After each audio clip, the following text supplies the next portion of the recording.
Hoje nós vamos conversar sobre dissertação. Para que eu possa ensinar você a redigir bem, o primeiro passo é saber sobre a estrutura da redação. Quer saber como organizar suas ideias? Então fica aqui comigo.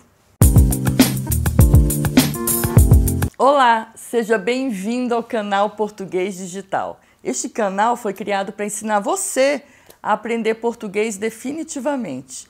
Eu sou a professora Tereza Cristina e no vídeo de hoje vou ensinar você a estruturar bem as suas ideias. Por isso, se você vai prestar vestibular, Enem ou qualquer concurso público, não pode deixar de assistir a este vídeo até o fim. Se você ainda não está inscrito no canal, faça isso agora. Junte-se a nós. Em primeiro lugar, é importante saber que uma redação tem 3 partes bem definidas: a introdução, o desenvolvimento e a conclusão. Professora, mas isso não é novidade não, isso eu já sei. Sabe mesmo? Tome cuidado. Desde sempre aprendemos isso, mas se fosse tão fácil, todos conseguiriam tirar a nota máxima da redação, não é mesmo? O problema é que muitos não sabem o que cada uma dessas partes exige e acabam misturando tudo. Bem, a primeira parte da dissertação é a introdução. É nela que você vai apresentar o tema e o seu posicionamento sobre ele ao leitor, de forma a compartilhar tanto a questão que será tratada ao longo do texto inteiro, quanto os direcionamentos que serão dados ao assunto.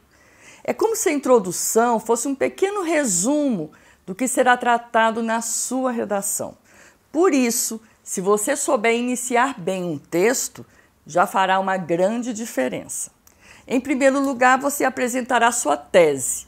A tese é um posicionamento crítico, em que expomos nossa opinião sobre um assunto, mas de forma impessoal, usando de preferência a terceira pessoa do singular. Sem usar eu acho, na minha opinião, use sabe-se, é importante saber que e outras formas. Além da sua tese, sua introdução deve ter no mínimo 2 ideias secundárias que confirmarão o seu posicionamento e que nortearão o resto da sua redação. É como se você apresentasse respostas às perguntas sobre o tema que vai escrever e o que pensa a respeito dele. Em outras palavras, ao elaborar uma boa introdução, podemos encontrar a tese da dissertação e a contextualização. A introdução representa o primeiro parágrafo da sua redação. Em segundo lugar, há o desenvolvimento. Ele deve ter pelo menos 2 parágrafos. O que chamamos usualmente de desenvolvimento dissertativo é a parte da redação cuja função é desdobrar a tese que foi apresentada lá na introdução. Seu desenvolvimento deve ter pelo menos 2 parágrafos, pois você precisa desenvolver cada argumento apresentado lá na introdução em um parágrafo específico. É nessa parte que construímos a argumentação, isto é, em que apresentamos a explicação, as justificativas de nossa tese e que também já devem ter sido apresentadas superficialmente lá na introdução. Afinal, não podemos desenvolver um assunto que não tenha sido introduzido. Bem, durante o desenvolvimento, sua preocupação deve ser a de fornecer respostas a perguntas como: por que eu me posicionei dessa maneira? Quais são as evidências, as provas de que eu disponho para dizer que estou certa?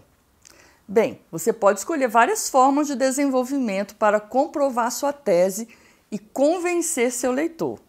Pode ser por prós e contras, ou seja, mostrar as vantagens e desvantagens de determinado assunto.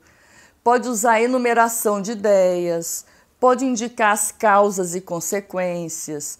Também pode focar em um desenvolvimento temporal, que indique o antes e o hoje. Ou seja, você tem muitas opções para desenvolver sua redação. O importante é que escolha aquela que melhor se adeque ao tema apresentado pela banca examinadora. Neste caso, leia bem o enunciado da prova, para saber o que está sendo pedido para você. As técnicas de argumentação são muitas, e isso será tratado em outro vídeo. A terceira parte da sua redação é a conclusão, que normalmente utiliza um único parágrafo. Ainda que ela venha no final, construímos toda a nossa redação para chegar até ela, pois é necessário amarrar bem as ideias introduzidas e desenvolvidas. A conclusão serve para confirmar a hipótese lançada como ponto de vista lá na introdução, a sua tese.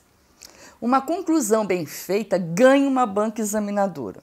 Por isso, não subestime esta parte. Há pessoas que introduzem bem um texto, desenvolvem um assunto, mas não conseguem concluir de modo satisfatório, o que pode pôr tudo a perder.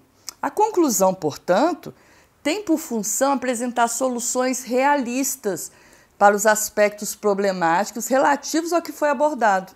Para você perceber o quanto uma boa conclusão é importante, basta ver os critérios de correção das redações nos editais dos concursos vestibulares e do Enem.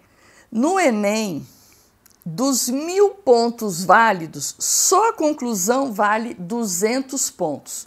E a banca examinadora pede que o candidato apresente propostas de intervenção social em relação aos problemas detectados a partir do tema. Ou seja, o candidato deve indicar não só como o governo deve resolver o problema, mas também como a sociedade pode contribuir por meio de ações sociais. Agora que você já sabe como estruturar uma redação dissertativa, nada de introduzir um assunto, desenvolver outro e concluir aquilo que nem foi abordado. Em uma redação de 30 linhas, faça 4 parágrafos, um de introdução, 2 de desenvolvimento e 1 de conclusão. Não se esqueça de que geralmente as dissertações são eliminatórias em concursos vestibulares e no Enem. Por isso, procure estruturar bem seus textos, escrever cada vez melhor, aperfeiçoar-se, pois sempre há o que melhorar em nossos textos. Você vai ver como isso vai mudar a sua vida. Hoje você aprendeu a estruturar um texto, em introdução, desenvolvimento e conclusão. Agora você vai ter de aprender a estruturar cada um dos parágrafos. Você viu que eu falei que nós temos que fazer 4 parágrafos. E cada parágrafo ele tem uma estrutura e o corretor quer ver isso bem feito na sua redação. Depois que você aprendeu a estruturar a redação nessas 3 partes e souber estruturar bem cada parágrafo, você vai aprender a planejar uma redação nota 1000 para você passar realmente no concurso, no Enem, no vestibular. Fica aqui comigo que vai ser muito bom. Gostou do vídeo de hoje? Aprendeu a estruturar bem? Então dê um like aqui para mim, compartilhe com seus amigos, faça um comentário aqui embaixo. E se você ainda não está inscrito no canal Português Digital, faça isso agora. Um grande beijo e até breve.